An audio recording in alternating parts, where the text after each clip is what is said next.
थंडीच्या दिवसांमध्ये आवर्जून खाल्ली जाणारी अळीवाची खीर आज मी तुमच्यासोबत शेअर करणार आहे। अळीवामध्ये भरपूर प्रमाणात लोह, कॅल्शियम आणि क जीवनसत्व असतं। त्यामुळे शरीरातील हिमोग्लोबिनची जी कमतरता असते ती भरून काढण्यासाठी अळीव हे फार उपयोगी असतं। तसेच थंडीच्या दिवसात होणाऱ्या सांधेदुखी, कंबरदुखी आणि केस गळतीवरही अळीवाचं सेवन करणं हे फार लाभदायक ठरतं। याच अळीवाची अगदी साधी, सोपी, पारंपरिकरित्या गूळ घालून केली जाणारी खीर करूयात। नमस्कार, मी श्रद्धा स्वागत करते तुम्हा सर्वांचं श्रद्धाज रेसिपीजमध्ये। इथे हे 2 मोठे चमचे मी अळीव घेते।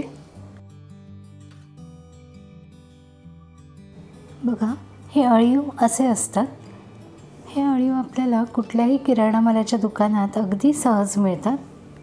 फक्त एकच काळजी घ्यायची की हे अळीव दुकानातून आणल्यावर आपल्याला व्यवस्थित निवडून घ्यायचे, कारण यामध्ये बऱ्याचदा बारीक खडे वगैरे असण्याची शक्यता असते। आता हे अळीव आपण हलकेसे भाजून घ्यायचे। इथे कढईमध्ये हे अळीव घालते। अगदी मंद आचेवर हे आपल्याला भाजून घ्यायचे। अळीव हे असे मंद आचेवर भाजून घेतल्यामुळे खमंग तर लागतातच, पण त्याचा चिकट गोळाही होत नाही। अगदी मिनिटभरातच अळीव छान भाजले जातात। आता काढून घेऊया। या भाजलेल्या अळीवामध्ये आता आपल्याला कोमट दूध घालायचे। अळीव व्यवस्थित भिजतील आणि थोडंसं दूध वर येईल इतकं दूध घालायचे। सगळं व्यवस्थित हलवून घ्यायचं आहे आणि झाकून अळीव छान भिजण्यासाठी अर्धा तास ठेवून द्यायचं। साधारण अर्ध्या तासाने बघा अळीव छान भिजलेत आणि आपण भाजून घेतल्यामुळे त्याचा अजिबात चिकट असा गोळा झालेला नाही आहे। आता याची खीर कशी करायची ते पाहूयात। खिरीसाठी मी इथे गूळ चिरून घेतलं आहे। गुळाचं असं काही प्रमाण नाही आहे, गूळ आपल्या आवडीनिवडीनुसार कमी जास्त केला तरीही चालू शकेल। आणि हे 4-5 बदाम आणि 2 अक्रोड असे पाण्यात भिजवून घेतले। हे असे भिजवून घेतलेले ड्रायफ्रूट्स पौष्टिकतेच्या दृष्टीने अतिशय उत्तम असतात, त्यामुळे ड्रायफ्रूट्स शक्यतो असे भिजवून घ्यायचे। आता खीर करूयात। इथे एका पातेल्यामध्ये दूध घ्यायचे। पूर्ण अर्धा लिटर दूध मी इथे घेतलं आहे। 1 वाटीभर दूध आपण अळीव भिजवण्यासाठी वापरलं होतं आणि बाकीच्या दुधाची आपण खीर करणार आहोत। आता मंद आचेवर हे दूध गरम करून घ्यायचं आहे। दुधाला हलकीशी उकळी येऊ लागली की आपण हे जे भिजवून घेतलेले अळीव आहेत ते घालायचे। सगळं व्यवस्थित हलवून घ्यायचं। अळीव आपण भाजून घेतलेले असल्यामुळे बघा खिरीमध्ये त्याचा अजिबात असा चिकट गोळा झालेला नाही आहे।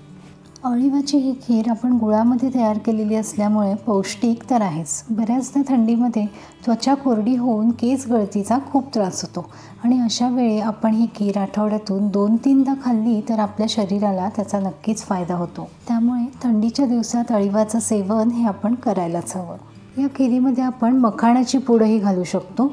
मखाण्यांमुळे एक छान वेगळी चव या खिरीला येते आणि त्याची पौष्टिकताही वाढते। अगदी मंद आचेवर साधारणपणे 5-1 मिनिटं खीर छान उकळवून घेतले। आता यामध्ये हे बदामाचे आणि अक्रोडचे काप घालायचे। चमचाभर तूप घालायचे। सगळं व्यवस्थित हलवून घ्यायचे आणि अजून 1 मिनिट खीर छान उकळवून घ्यायची।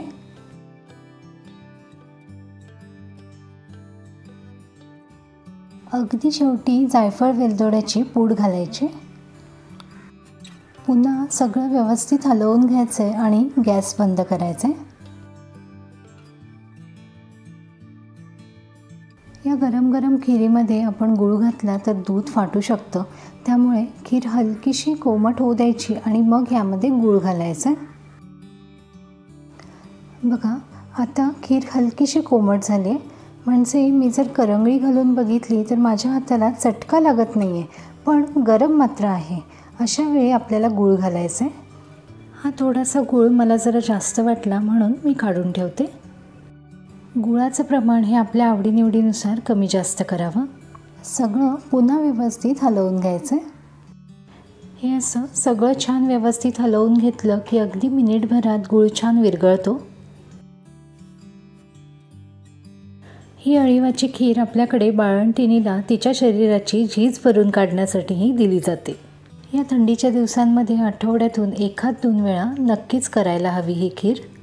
अशी अतिशय गुणकारी आणि पौष्टिक अळीवाची खीर आपली बनवून तयार आहे. कुडकुडत्या थंडीमध्ये सकाळच्या कोवळ्या उन्हात गरमागरम ही खीर पिण्याची मजा काही औरच. अतिशय पौष्टिक अशी ही अळीवाची खीर नक्की करून बघा आणि तुमचे अभिप्राय मला जरूर कळवा. धन्यवाद.